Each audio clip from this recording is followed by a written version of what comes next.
have breaking news update in the Decker sisters case. Travis Decker, their father, which is accused of unaliving all 3 children, which were found on June 1st, is on the run. There is a huge manhunt throughout the country right now with sightings in Ohio as well as Idaho. We are learning that those sightings are not Travis Decker.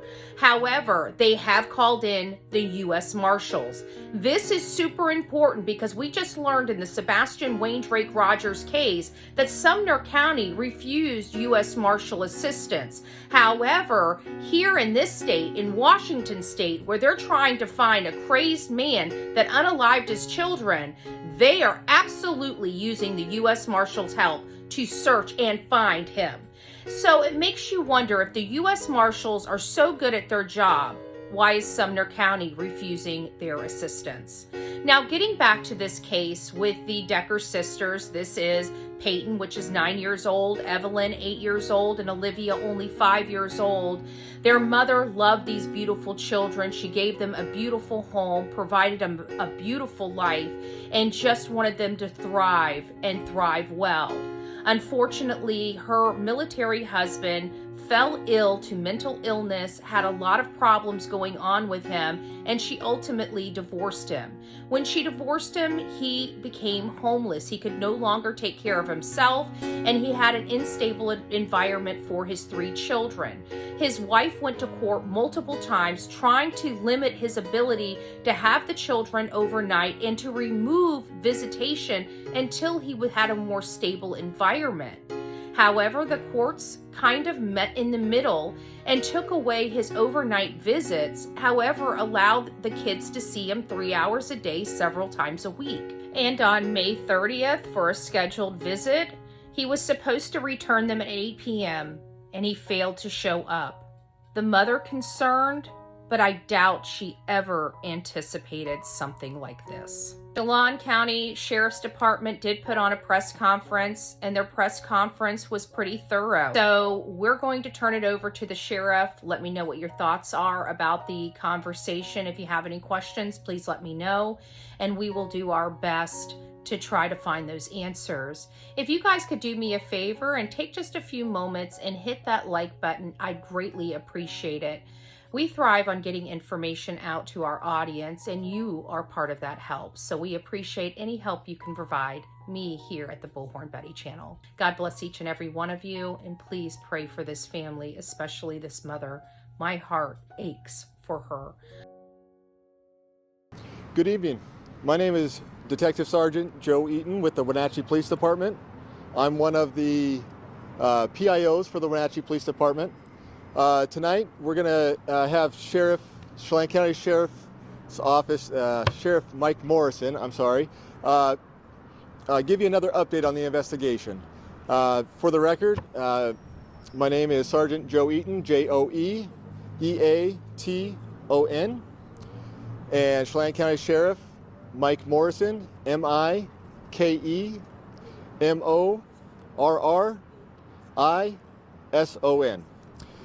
Tonight he'll deliver his updates, and then at the conclusion of his update, we'll have about 5 minutes for questions.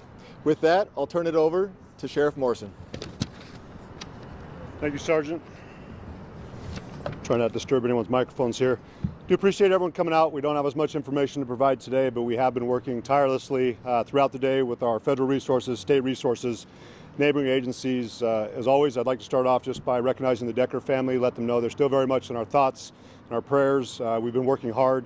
Paityn, Evelyn, and Olivia are clearly a motivating force for us. A lot of our guys are working with sleep deprivation, but their thoughts are always on the girls and making sure that we're staying motivated and getting the results the family expects out of us. So, as we mentioned before, not much to go off of. We have been following leads thanks to the FBI and their analysis team that has been going out, processing social media leads throughout the nation, not just here locally. Following up those leads, we've been assigning detectives, marshal services, representatives to go out and do interviews. We also appreciate the nation police departments. We had one in McCall, Idaho today, was doing follow-ups for us. So we're not just keeping our focus here within Chelan County, we're also focusing nationwide on other leads that are coming out. Again, thank you to those police departments, sheriff's offices, state agencies across the nation that have stepped up to assist us and giving us the additional resources that we desperately need. Clearly, this is not the outcome we wanted to see. We were hoping that we could find Travis today, but we are feeling optimistic thanks to our Marshals Department that has come through and tracked down some good leads that we feel are giving us more of an insight into Travis's mindset, where he may have not gone or may have gone to. And we'd also like to thank the FBI and their behavioral analysts unit that has also gone through, done an assessment of some of the interviews that we've had regarding Travis and made a determination on maybe what his thought process was, what decisions he might have made, and where he had gone. In addition to our detectives also following through some of the financial documents, tracking areas that he had previously frequented, and we're optimistic that we will find him shortly. We'd also like to thank Spokane County Sheriff's Office for coming out, Sheriff Knowles having their helicopter fly from 6 o'clock this morning to 11, as I understand it. At 11 o'clock, our helicopter was also on ground at the fish hatchery in Leavenworth to fly the Icicle Creek. We also deployed our swiftwater rescue team to go through there and start searching the creek in cases that Travis did enter in there. The water is running pretty quickly now thanks to the spring runoff, but we're optimistic that with our air units up in the sky, looking over the terrain, it's definitely diverse when you're talking about the amount of acreage that we're covering, that we're doing the best we can. We also want to thank Sheriff Myers down in Kittitas County for deploying some of his search and rescue units, checking trailheads on the backside of Chelan County to see if there's any opportunity that Travis might have made it out to that location. We have learned so far through our investigation today that he is well versed in outdoor survival. And talking with his father, it sounds at times that he would go out and would be leaving off grid for sometimes up to 2.5 months. So we also understand too that he at times would do caching. So we understand that that's a possibility that he could have scoped out this area before, put supplies out there, and has the ability and the knowledge to survive for a long period of time. We saw this before a couple years ago when we assisted Kittitas County with a similar case. So we are putting our resources out. We saw our SWAT team today out off the icicle drainage, checking residences through there, in addition to us still having units out on the ground, continuing to check, in addition to expanding out and looking at local counties. So we're going to continue to do what we need to do, partnering with our federal partners. We will again want to say thank you to the FBI, Homeland Security that has assisted us more yesterday. Also going with the Marshal Services, the Washington State Patrol that has been working alongside of us, along with their detective units. And we've also had a forensics electronic detective going through the cell phone and other electronic items that we've collected on the scene. So we're hoping to gather more information, take that intel that we've gathered today, and continue to press on tomorrow. But at this time, we have not found Travis. My message is still the same. Travis, if you're out there seeing us, we'd like you to turn yourself in. We want a peaceful resolution to this, but we're not going to relinquish our efforts and giving up any effort that we can proceed to track you down. So please turn yourself in. Let's wrap this up and do what's right for your kids. So any questions? Sir, are you any closer to establishing a motive? No, and I don't think there'd be any motive that'd be acceptable. I mean, clearly, it's not the decision of a sound mind, and these young girls were a victim. Was a body discovered in this area you're searching near Leavenworth today? They were discovered earlier this week. It was outside Leavenworth. You're more up icicle drainage around milepost 18, around Rock Island Campground. And we do have a map that I think we've already shared online, but it is more of a rural campground. Was there, maybe it's unrelated to the case? Okay. No, there was another individual that was located today, not related to the case, and that was out towards the Big Y where US 2 and 97 connect, but not related to the case. Sheriff, you mentioned McCall, Idaho. There were reports of possible sightings, or maybe it was just the fact that the department received tips. Any credibility to some of that? I know you mentioned they did some investigating. What have you learned from that? I can tell you so far today we had a possible sighting on East Leavenworth Road. We checked that out. It was not Mr. Decker. We had another one out at milepost 83, US 2. And then, of course, we continue to hear information about other possible sightings from across the nation. As we understood, based off the information we got back, was that the sighting in McCall, Idaho was not our suspect, but we'll continue to work with our neighboring agencies, not only here in the state, but across the nation, to help us track down any leads we do get. What kind of head start do you think he had, knowing the truck was found Monday? When do you think he started to go out? Worst case scenario, we could see that he might have gotten a head start on Friday, so he would have had the whole weekend to be out there. But we're still tracking it down. We will have our autopsy results. It should be coming back tomorrow, and we'll get a better idea of what kind of time frame we're looking at. Is there any knowledge that you guys might have of him possibly making his way back to Wisconsin where he's from? We're not ruling anything out. So, I mean, we have been in touch with agencies, of course, across the nation, and just tracking down leads. We are aware of other connections he has. We've interviewed friends, co-workers.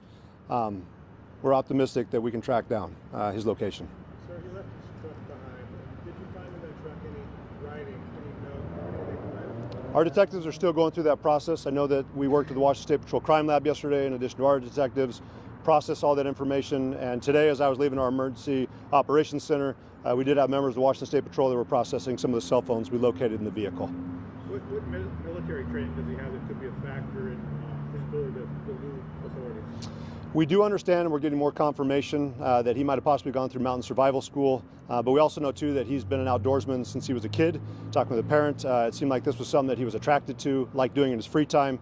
So clearly some of the knowledge he's probably acquired throughout his lifetime, in addition to the training he might or might not have acquired through the Army, is something that we're taking into consideration. But we do want to validate what trainings he's actually gone through, and we do have some U.S. Marshals tracking that down as well. Sheriff, what is your reaction to the fact that he's been out and about, you said, for as long as 2 months? Does that give you room for pause that he is no stranger to being out and living off the grid for so long? Well, we're certainly an agency that learns from the past. I mean, we saw this before, I believe, around North Bend. I don't know how many years ago that was, where they had an individual who had been involved in a similar incident and then had dug himself a bunker out there. So we take that in consideration that he may be aware of our surroundings, has the ability to survive, and that's going to certainly make it more challenging, but we're up for that challenge. I mean, we recognize that 87% of our county is not accessible by road. We've been dealing with that over the last 125-year history of this agency, so we're no stranger to that. We're aware of our terrain, and we'll continue to work with our federal partners and U.S. Forest Service that has stepped alongside of us to assist us in possibly closing down some of the trails in the area in order to ensure, of course, that the environment stays safe for anyone who may come to visit, but that we also have access to go through there and start checking all the trails and locations that we believe he may recreate. Sheriff, the longer this goes on, what concerns do you have about, you talk about the fight or flight mentality and desperation kicks in. Obviously there's that survival skills element of it, but the longer it goes on, I mean, we've seen where things often go. Do you have concerns for whether it be those who are out looking for him, just kind of where this could all come together and that mentality someone may have with desperation mode kicks in? We understand the mentality we're dealing with. We have a well-trained agency. We're a leader when it comes to de-escalation here in Washington State. We were one of the original agencies for that training hub, so we understand that we have the ability to control the pace of situations. We have behavioral health units. We have the ability to communicate with him, and we're going to continue to do that. But our primary goal is to track him down. Of course, we want to make sure that he's safe, but ultimately he will be brought to justice.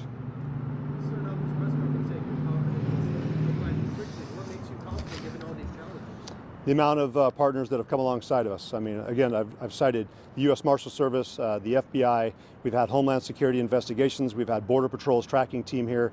We've had Douglas County, East Wenatchee. The amount of resources that we put on this right away gives me confidence that we are doing everything possible, in addition to working with the behavioral analyst team and also bringing cadaver dogs. We're open to anything and everything, and so far, despite our limited resources, it's part of our mission statement with the resources entrusted to us. I think that a lot of people have come alongside us to help us out. That's why I'm optimistic. So we're not doing it alone. Sir, you said that you've been in contact with his father. What has that interaction been like with his immediate loved ones? What are they telling you about their reaction to this immense tragedy? How are they handling it? They're frustrated with the situation, clearly, but this is their son. So, of course, that they have concerns about his safety. But overall, they understand that he does have to be brought in and he has to be held accountable for his actions. One more question, please. One more question. Sheriff, I just wanted to clarify. You said that with this survival skills coming to light here, how does that change moving forward as we get further and further into this investigation? How you're going to search on this? Well, we understand that he can cover a lot of ground. I mean, certainly, based off what I know from him, he's in decent shape, and he has the ability to go out there, which, if anyone's been out in that part of the county, it's thick. So it's going to make it more challenging for us to locate him, and especially if he's knowledgeable and he knows how to conceal himself. That will make a unique challenge for us. But we feel pretty confident in bringing members of Border Patrol in too, with their experience of working in more diverse terrain, especially along our Canadian border. We have people who are experts in that field as well, and also excel and have the military training as well. I mean, we recognize he's not a subject matter expert. I'm not going to glorify him in that sense. I do appreciate his service, but overall, we have other men and women who are assisting us who are also military veterans and have that kind of background and experience. And I would certainly point out our Forest Service deputy that was able to immediately locate it as soon as we got information about a general area where he's at. We're up for that challenge. So, thank you. Okay, for our media partners, I do have a contact sheet that I'd like to have completed. That way we can easily follow up with each of our media partners. So at the conclusion of this, you can find me if you haven't already signed it. That would be greatly appreciated. Thank you for your time, and we'll plan additional updates in the hours and days to come. Thank you.